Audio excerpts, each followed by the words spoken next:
Hello students and welcome back to our channel Punk academy.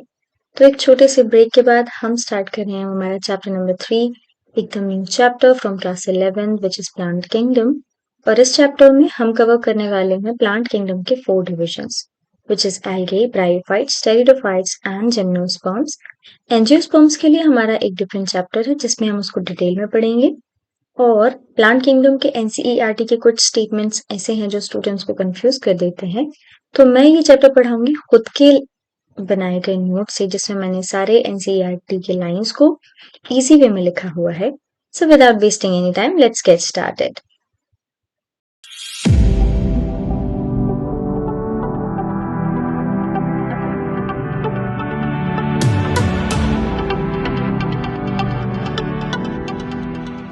यहाँ से start होता है हमारा इंट्रोडक्शन प्लांट किंगडम का।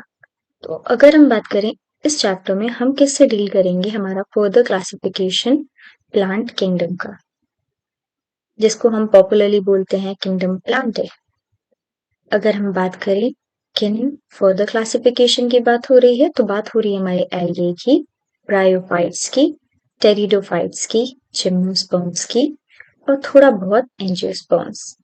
आगे देखते हैं हमें यहाँ पे बताया गया है किस टाइप की क्लासिफिकेशन से शुरू हुआ था हमारा प्लांट किंगडम का ये डिवाइड होने का सिलसिला। तो अगर हम पहले देखें तो सबसे पहले आया था ये आर्टिफिशियल क्लासिफिकेशन सिस्टम। ये अर्लीस्ट था, बहुत पहले आया था और ये यूज किया जाता था किस चीज के बेसिस पे, ग्रॉस सुपरफिशियल मॉर्फोलॉजिकल कैरेक्टर्स।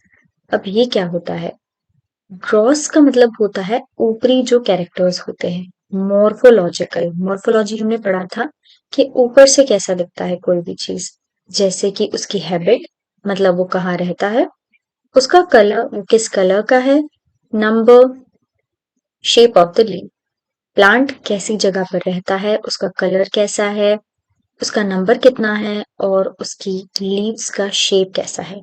तो ये सारी ऊपरी देखने वाली चीजें हैं, इसीलिए हमने इनको बोल दिया मॉर्फोलॉजिकल कैरेक्टर्स। नेक्स्ट पॉइंट देखते हैं, they were based mainly on vegetative characters. ये जो हमारा सिस्टम था ये बेस्ड था वेजिटेटिव कैरेक्टर्स की वजह ऊपर। इसमें सेक्सुअल रिप्रोडक्शन का ज्यादा जिक्र नहीं हुआ था, सिर्फ उसके ऊपरी उसके लीव्स कैसे हैं, स्टेम, ब्रांचेस, कलर, इसी को लेके वेजिटेटिव कैरेक्टर्स को ले लिया था। एंड्रोशियम के स्ट्रक्चर पे ज्यादा बात नहीं हुई थी। अगर हम बात करें इस सिस्टम की तो ये सिस्टम किसने दिया था, लीनियस ने दिया था।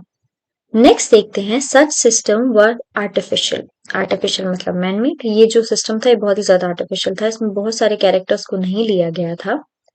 दे separated the closely related species since they were based on a few characteristics. इसमें क्या हुआ था, बहुत ही ज्यादा क्लोजली रिलेटेड स्पीशीज को सेपरेट कर दिया था क्योंकि बहुत कम ही हमारे कैरेक्टर्स लिए गए थे। मतलब जो चीजें सेम ग्रुप में आना चाहती थी उनको अलग कर दिया था। Also, the artificial system gave equal weightage to vegetative and sexual characters. तो यहाँ पे हमें दिया है कि इसमें से वेजिटेटिव कैरेक्टर्स लिए गए थे मेनली। इसका मतलब आर्टिफिशियल भी लिया था, आर्टिफिशियल में हमारा वेजिटेटिव भी लिया था, सेक्सुअल भी लिया था, लेकिन एक सा वेटेज दिया था। अब जो हमारा क्लासिफिकेशन सिस्टम है उसमें सेक्सुअल कैरेक्टरिस्टिक्स को थोड़ा ज्यादा हम वेटेज देते हैं। This is not acceptable. दोनों को सेम वेटेज देना बिल्कुल भी एक्सेप्टेबल नहीं है।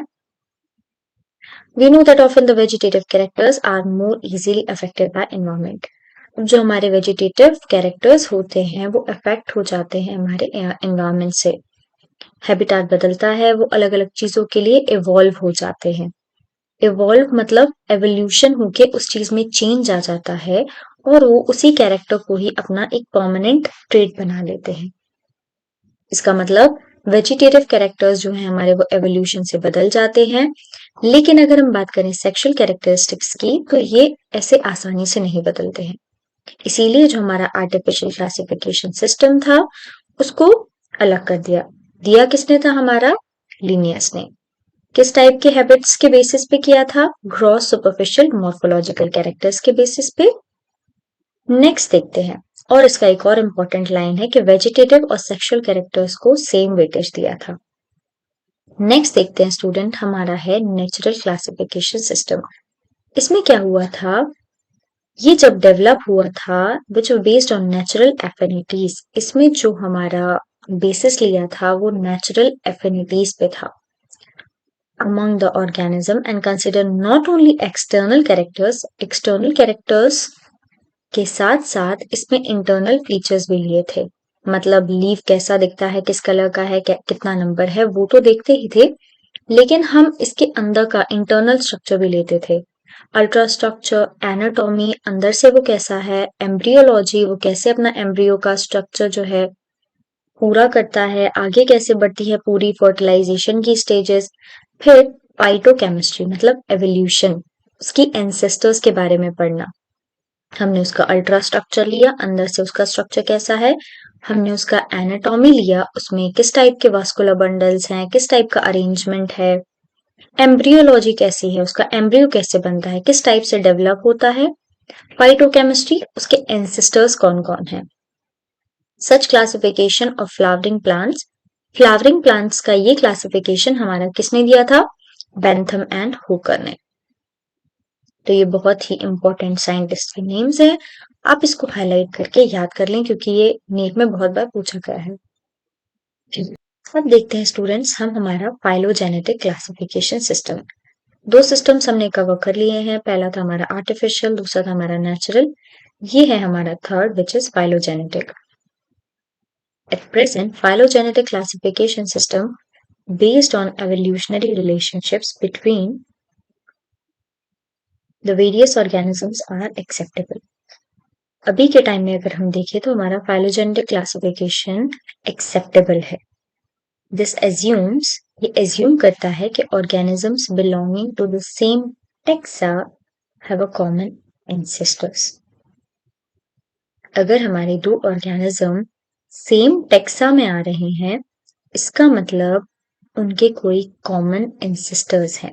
कॉमन मतलब एक जैसे, एक ही जगह पे उनका ट्री जो है कुछ इस टाइप से, जैसे मैं ऐसे ऐसे करूं,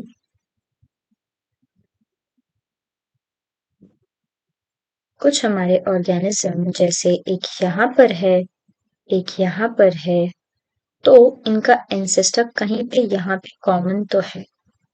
तो इससे हमें पता चलता है फाइलोजेनेटिक रिलेशनशिप से कि इनके कॉमन एंसेस्ट्री क्या है। We now use information from many other sources. हम अलग अलग सोर्सेस से बहुत सारी यूजफुल इंफॉर्मेशन लेते हैं जो हेल्प करती है रिजॉल्व करने में डिफिकल्टीज, इसमें हमारे क्लासिफिकेशन में।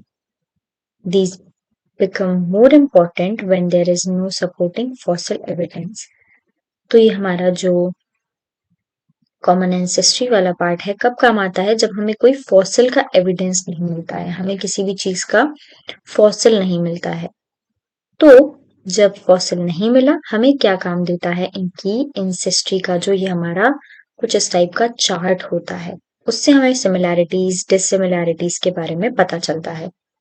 तो हम देख सकते हैं ये कितना ज्यादा इंपॉर्टेंट है। हमने यहाँ पे कंप्लीट कर लिए हैं एनसीईआरटी में गिवन हमारे 3 सिस्टम्स। सबसे ज्यादा एक्सेप्टेबल कौन सा है, हमारा फाइलोजेनेटिक क्लासिफिकेशन सिस्टम। हम देखते हैं टाइप्स ऑफ टेक्सोनोमी। पहला है हमारा numerical taxonomy which is now easily carried out using computers. Numerical taxonomy में क्या करते हैं, हम ऑब्जर्वेबल जो हमारे कैरेक्टर्स हैं उनको हम नंबर्स दे देते हैं और हम हमारे कंप्यूटर्स में उसको फीड कर देते हैं। नंबर्स और कोड्स के थ्रू हम किसी भी ऑर्गेनिज्म का एक पूरा डेटा तैयार कर लेते हैं। फिर वो एक डेटा जो है हमारा प्रोसेस्ड होता है। In this way each character is given equal importance. Her character को एक अलग इम्पोर्टेंस मिलता है। At the same time hundreds of characters can be considerable. अब जब हम कंप्यूटर की बात करते हैं, हम उसमें ये सारे कैरेक्टर्स फीड कर देते हैं। जैसे मैंने बोला, अगर मैं बहुत ही ज्यादा जनरली एक आपको एग्जांपल दूं, कोई अगर प्लांट है उसका कलर है पिंक, उसके ब्रांच का कलर है ब्लैक, तो मैंने कुछ इस टाइप से कोडिंग की और बहुत सारे, अगर यहाँ पे हमारा ये हमारा पहला प्लांट है, ये हमारा दूसरा प्लांट है, और इन दोनों में सिमिलैरिटीज है तो मैं उसको टिक मार्क कर दूंगी, इसको भी टिक मार्क कर दूंगी कि हमारा ये प्लांट में भी पिंक फ्लावर था, यहाँ पर भी पिंक फ्लावर है, इसका भी ब्रांच ब्लैक था, इसका भी ब्रांच हमारा ब्लैक है। कुछ इस टाइप से हम एक डेटा तैयार कर लेते हैं। ये बहुत ही जनरल वे में बताया है, बहुत कॉम्प्लिकेशन के थ्रू थोड़ा सा ये प्रोसेस होता है, बट यहाँ पे हम जनरली अगर बोले तो ये इजी होता है डेटा को फीड करने में। नेक्स्ट देखते हैं हमारा cytotaxonomy, that is based on cytological information. Cytotaxonomy जो होता है वो हमारा साइटोलॉजिकल इंफॉर्मेशन पे बेस्ड होता है, जैसे कि हमारे क्रोमोसोम का नंबर, उसका स्ट्रक्चर, बिहेवियर। ओके, सेल के बारे में बात चल रही है यहाँ पर।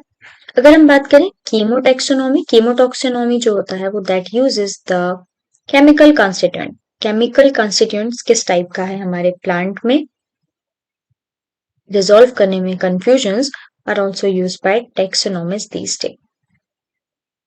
मतलब किस टाइप का एलिमेंट उसमें ज्यादा प्रेजेंट है, मैग्नीशियम प्रेजेंट है ज्यादा, बोरॉन प्रेजेंट है। अब तो आपका जो चैप्टर था वो हटा दिया गया है सिलेबस में से, जिसमें हम मिनरल्स के बारे में पढ़ते थे। अभी हमें सिर्फ जनरली पढ़ना है हमारा कीमोटैक्सोनॉमी, या उसका सिर्फ नाम याद रखना है। 3 टाइप के टैक्सोनॉमी थे, न्यूमेरिकल, साइटोटैक्सोनॉमी, कीमोटैक्सोनॉमी जो हमारे एनसीईआरटी में गिवन है।